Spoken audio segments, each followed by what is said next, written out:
Hello dear students, this is Ruchika Chugh और आज हम बात करेंगे सिमिलैरिटी के दूसरे क्राइटेरियन की और वो क्राइटेरियन है ट्रिपल एस सिमिलैरिटी क्राइटेरियन।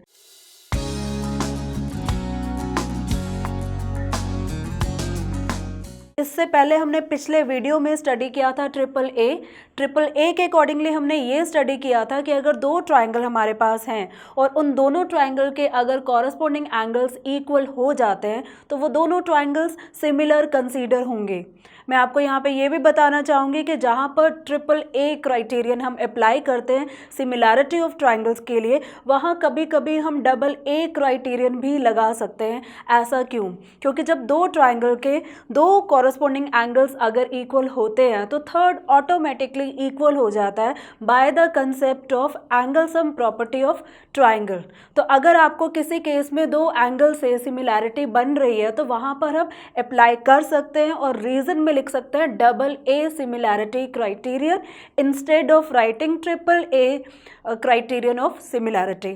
तो आगे हम बढ़ते हैं जहाँ पर हम बात करेंगे ट्रिपल एस सिमिलैरिटी का। ट्रिपल एस के क्राइटेरियन की अगर हम बात करें तो यहाँ सबसे पहले स्टेटमेंट हम डिस्कस करते हैं। स्टेटमेंट के accordingly if in two triangles, हम यहाँ फिर से दो ट्राइंगल की बात कर रहे हैं, sides of one triangle are proportional, जिसको हम और क्या बोल सकते हैं, प्रोपोर्शनल को हम और बोल सकते हैं the sides which are in same ratio. अगर दोनों ट्राइंगल की कॉरस्पॉन्डिंग साइड्स प्रोपोर्शनल हो जाती हैं, सेम रेशो में हो जाती है, तो क्या होगा उस केस में, क्या होगा, उनके कॉरस्पॉन्डिंग एंगल्स भी इक्वल हो जाएंगे। और अगर कॉरस्पॉन्डिंग एंगल्स इक्वल हो जाते हैं तो दोनों ट्राइंगल्स कंसीडर हो जाएंगे सिमिलर ट्राइंगल्स। तो इस स्टेटमेंट के अकॉर्डिंगली चलिए हम प्रूव करते हैं कि ये कैसे पॉसिबल होता है। सबसे पहले हम बात करेंगे दो ट्राइंगल्स की। यहाँ पे दो ट्राइंगल्स हमने लिए हैं, triangle A B C and triangle D E F. इन दोनों ट्राइंगल में हमें क्या गिवन है कि उनकी जो साइड्स हैं वो सेम रेशियो में प्रोपोर्शनल हैं। तो गिवन के अकॉर्डिंगली ये बोला जाएगा कि दो triangle A B C and D E F, triangle A B C and DEF such that the sides are in same ratio. Same ratio means AB upon DE. AB upon DE equal to AC upon DF. AC upon DF और जो third side है वो क्या है हमारी BC and EF। तो तीनों जो साइड्स हैं वो सेम रेशो में है। अगर वो सेम रेशो में है तो हमें प्रूफ क्या करना है? प्रूव हमें ये करना है कि दोनों ट्राइंगल के कॉरस्पॉन्डिंग एंगल्स इक्वल होने चाहिए। मतलब एंगल ए किसके साथ इक्वल होना चाहिए? एंगल डी के साथ। एंगल ए इक्वल होना चाहिए एंगल डी के साथ, एंगल बी इक्वल होना चाहिए अपने कॉरस्पॉन्डिंग एंगल ई के साथ, और एंगल सी इक्वल होना चाहिए अपने कॉरस्पॉन्डिंग एंगल एफ के साथ। तो हमें ये तीन एंगल्स की इक्वालिटी प्रूव करनी है। और साथ के साथ अगर किन्हीं दो ट्राइंगल में हमारी साइड सेम रेशो में है और एंगल्स, कॉरस्पॉन्डिंग एंगल्स अगर इक्वल हो जाते हैं तो फाइनली हम क्या डिक्लेयर कर सकते हैं? हम ये डिक्लेयर कर सकते हैं कि दोनों ट्राइंगल्स क्या हैं? सिमिलर हैं। तो चलिए हम इसे प्रूव करते हैं, लेकिन प्रूव करने से पहले एक छोटी सी कंस्ट्रक्शन है, उसे करके फिर हम इसका प्रूफ स्टार्ट करते हैं। कंस्ट्रक्शन क्या है? हमें दो पॉइंट लेने हैं। कौन से पॉइंट्स लेने हैं हमें? P and Q। कौन सी ट्राइंगल में? D E F।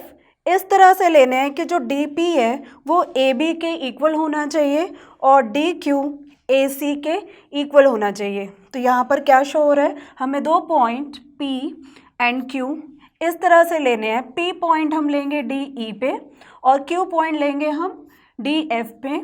इस तरह से लेंगे कि DP इक्वल होना चाहिए AB के साथ और DQ इक्वल होना चाहिए AC के साथ, और बाद में हम क्या करेंगे? P और Q दोनों पॉइंट को ज्वाइन कर देंगे, जैसा कि आप देख सकते हैं।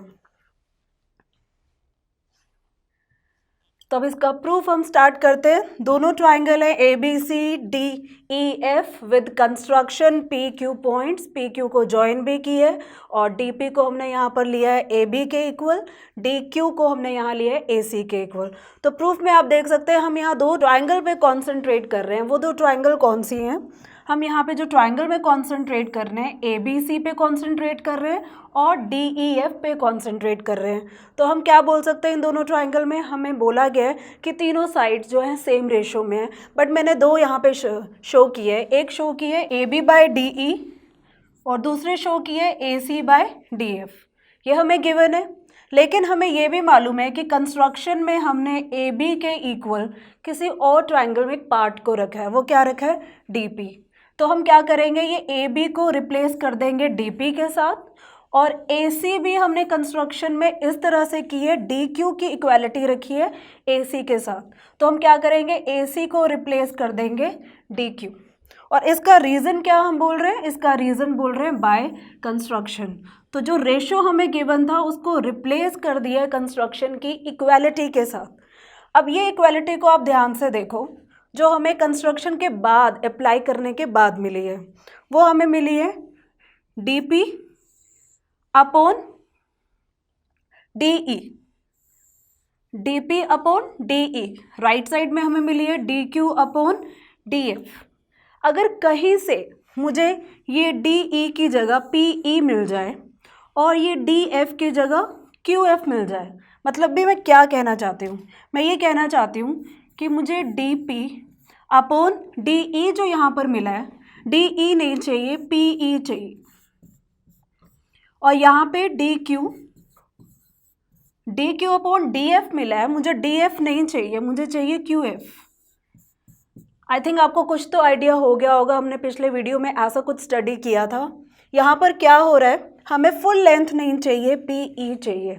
यहाँ पर भी हमें फुल लेंथ नहीं चाहिए, पोर्शन चाहिए। आपको याद होगा पिछले वीडियो में हमने स्टडी किया था, अगर आपके पास पोर्शन है उसको एक्सटेंड करना है तो हम +1 करते हैं दोनों साइड, जिसको कॉम्पोनेंडो बोलते हैं।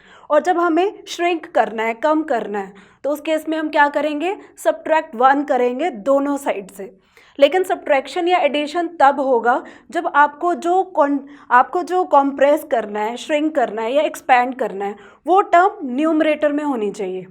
तो अगर मैं यहाँ बात करूँ, यहाँ पर हमें क्या करना है, DE को रिप्लेस करना है, और DE हमारा क्या है, डिनोमिनेटर। राइट साइड में DF को हमें चेंज करना है, DF को हमें श्रिंक करना है, वो डिनोमिनेटर है।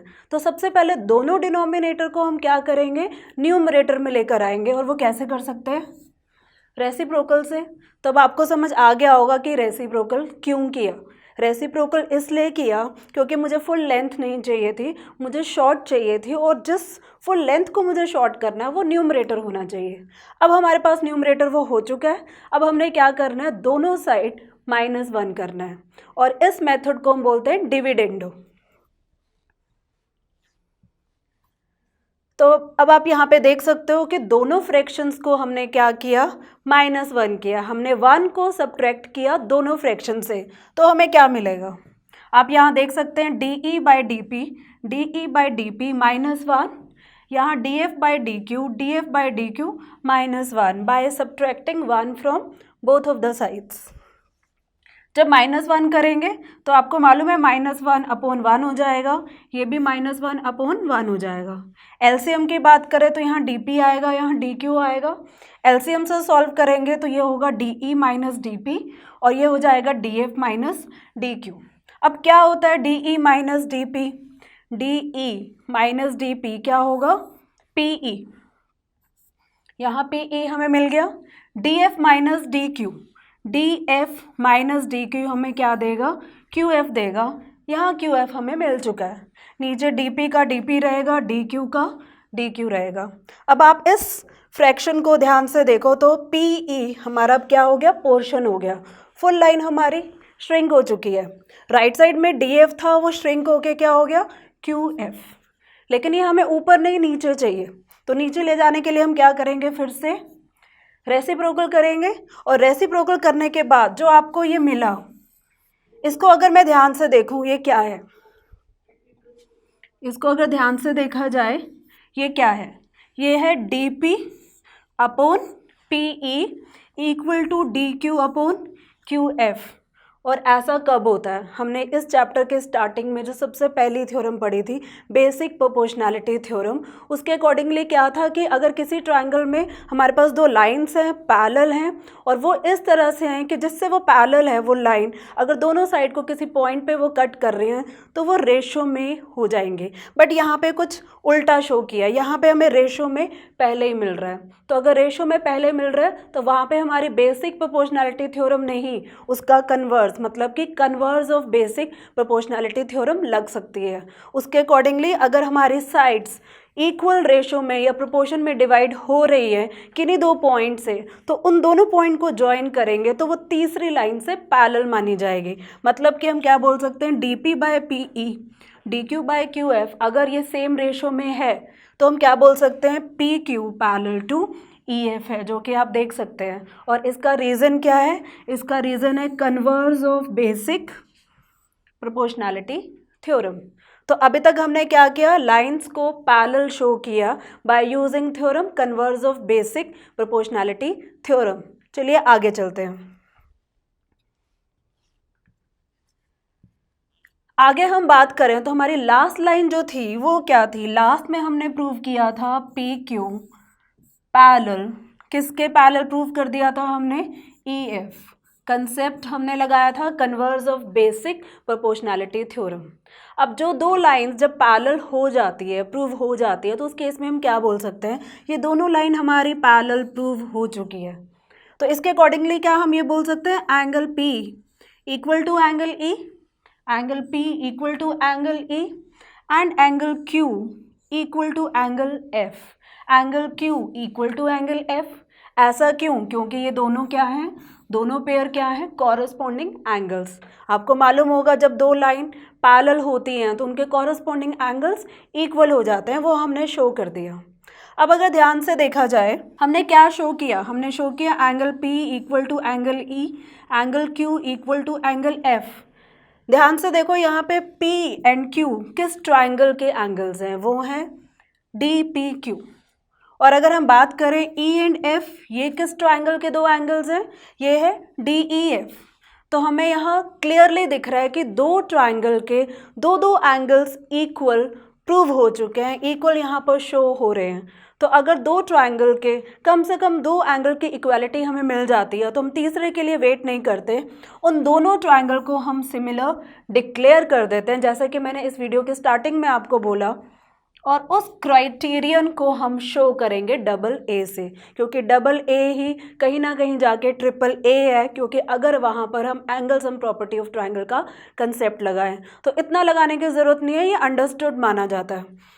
तो यहाँ तक हमने क्या प्रूव किया, D P Q similar to D E F. क्या हमें ये प्रूव करना था? हमें तो ये नहीं प्रूव करना था, हमें प्रूव करना था A B C should be similar to D E F. तो इसको अभी हम यहाँ तक रखते हैं और कुछ आगे चलते हैं। आगे यहाँ पर बात हो रही है, अगर दो ट्राइंगल सिमिलर हो जाते हैं तो उन दोनों ट्राइंगल की सिमिलैरिटी जो हमने डबल ए से यूज़ की है तो क्या होगा, उसका मतलब ये होगा कि एंगल्स तो पहले ही हमें मालूम है इक्वल हैं और वो दोनों ट्राइंगल सिमिलर हैं, तो इसका ये मतलब है कि जो साइड्स हैं वो भी प्रोपोर्शन हो जाएंगी। तो प्रोपोर्शन में कैसे होगी, हम यहाँ शो कर सकते हैं D P Q D E F है, तो यहाँ पे D P first two letters किसके रेशो में आएंगे, D E, D P by D E. D Q first and third letter किसके साथ रेशो में लिए जाएंगे, डी एफ के साथ। और अगर मैं पी क्यू ले रही हूँ लास्ट टू लेटर्स, वो किसके साथ रेशो में लिए जाएंगे, ई एफ।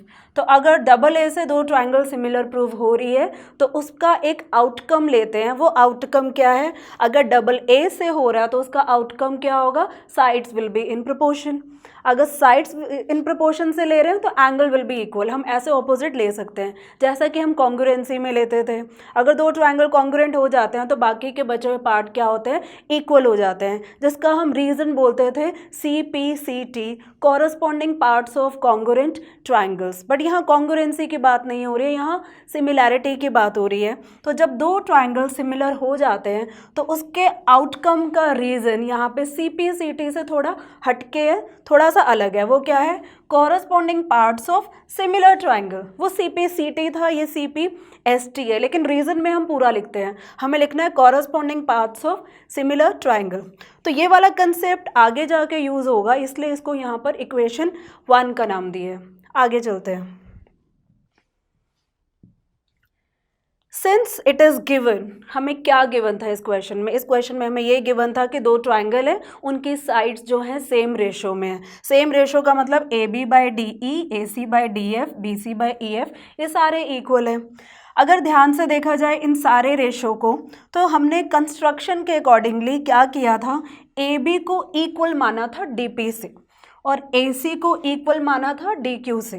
तो ये लाइन को दोबारा लिखा जा रहा है, आप देख सकते हैं ये पूरी लाइन दोबारा लिखी गई है, सिर्फ दो छोटे चेंजेस के साथ। वो दो स्मॉल चेंजेस क्या है, AB की जगह DP लिख दिया गया और AC की जगह DQ लिख दिया गया। क्यों? क्योंकि हमने कंस्ट्रक्शन में ऐसा किया था। तो हमने क्या किया, जो गिवन था उसको कंस्ट्रक्शन के अकॉर्डिंगली थोड़ा सा चेंज करके लिखा है और इसको नाम दे दिया इक्वेशन 2 का।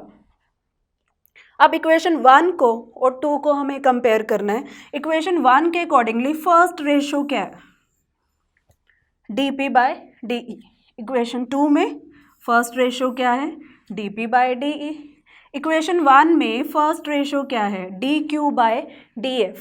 इक्वेशन 2 में सेम DQ बाय DF।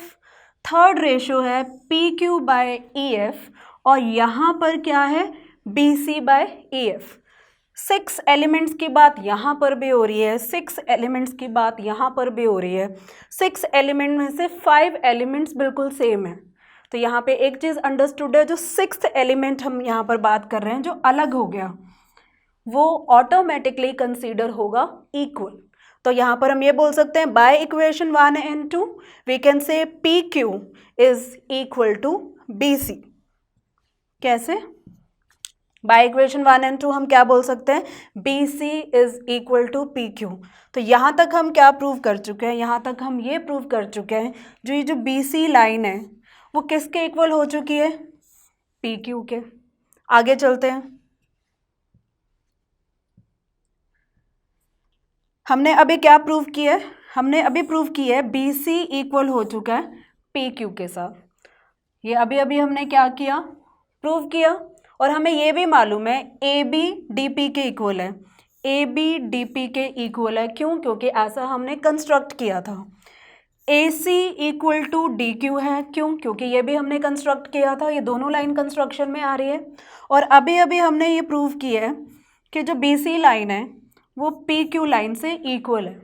तो इन दोनों ट्रायंगल को अगर ध्यान से देखा जाए, दोनों ट्रायंगल के तीनों कॉरस्पॉन्डिंग साइड्स क्या हैं, आपस में इक्वल है। आपने 9th क्लास में पढ़ा हुआ, अगर दो ट्रायंगल के तीनों साइड्स आपस में, कॉरस्पॉन्डिंग साइड्स आपस में इक्वल हो जाती हैं तो दोनों ट्रायंगल क्या मानी जाएंगी, दोनों ट्रायंगल मानी जाएंगी कॉन्ग्रुएंट। और इसका रीज़न क्या होगा, SSS, साइड साइड साइड। और अगर ये दोनों ट्रायंगल कॉन्ग्रुएंट हो जाती है तो अब इसका आउटकम क्या है, दो ट्रायंगल कॉन्ग्रुएंट कैसे हुए, SSS से। दो ट्रायंगल में टोटल 6 एलिमेंट्स होते हैं, 6 एलिमेंट को अगर मैं डिवाइड करूं तो 3 कॉरस्पॉन्डिंग साइड्स होते हैं और 3 कॉरस्पॉन्डिंग एंगल्स होते हैं। अगर दो ट्रायंगल SSS के साथ कॉन्ग्रुएंट हो जाती है तो इसका CPCT बनता है, corresponding parts of congruent triangle बनते हैं। वो क्या बनते हैं कि उन दोनों ट्रायंगल के जो एंगल्स हैं वो इक्वल होंगे, उनको हम CPCT बोलते हैं। तो हम CPCT क्या होगा, angle A equal to D, B equal to P, C equal to Q। ऐसा क्यों कर रहे हैं, आपको मालूम है हमारा 2 प्रूफ क्या है, दोनों ट्रायंगल के कॉरस्पॉन्डिंग एंगल्स इक्वल होने चाहिए। कॉरस्पॉन्डिंग इक्वल तो नहीं हुए हैं, लेकिन उसके पोर्शन के साथ तो अभी तक हम इक्वल कर चुके हैं। तो हमने क्या प्रूव कर दिया अभी, angle A equal to angle D prove कर दिया by CPCT of those 2 congruent triangles. हमने एंगल B P के इक्वल प्रूव किया है यहाँ पर, और एंगल C एंगल Q के इक्वल प्रूव किया है। बट हमें तो सिर्फ angle A equal to D चाहिए, ये दोनों नहीं चाहिए। हमें एंगल B P के इक्वल नहीं चाहिए, हमें एंगल B E के इक्वल चाहिए। और एंगल C Q के इक्वल नहीं चाहिए, हमें एंगल C F के इक्वल चाहिए। लेकिन हम पहले ही कहीं पैरेलल लाइन से ये प्रूव कर चुके हैं कि एंगल P जो है वो E के इक्वल है। तो एंगल P की जगह हम लिख सकते हैं एंगल E, हम ये भी प्रूव कर चुके हैं angle Q equal to angle F है, तो एंगल Q की जगह हम लिख सकते हैं एंगल F। तो इसका मतलब क्या हुआ, ये जो मैंने यहाँ क्रॉस लगाया है, अब ये क्या होगा, ये रिक्वायर्ड हो जाएगा। Angle A equal to D हमें चाहिए, angle B is equal to P नहीं चाहिए, तो P की जगह E लिख सकते हैं क्योंकि P की वैल्यू E के वैल्यू से बराबर है। Angle C equal to Q नहीं चाहिए, बट Q की जगह F लिख सकते हैं क्योंकि F की वैल्यू क्या है, Q के बराबर है। तो इस पूरे का आउटकम क्या है, इस पूरे का आउटकम ये है कि हमारे एंगल्स जो B है वो P के इक्वल नहीं, साथ के साथ E के इक्वल भी है। एंगल C Q के इक्वल नहीं, साथ के साथ F के इक्वल भी है। So this is number 1, this is number 2 and this is number 3. These three angles are the corresponding angles in equality with each other in both of the triangles. A equal to D हो चुका है, B equal to E हो चुका है, C equal to F हो चुका है। मतलब हमने क्या प्रूव कर दिया, हमने ये प्रूव कर दिया कि कॉरस्पॉन्डिंग एंगल्स इक्वल हो चुके हैं।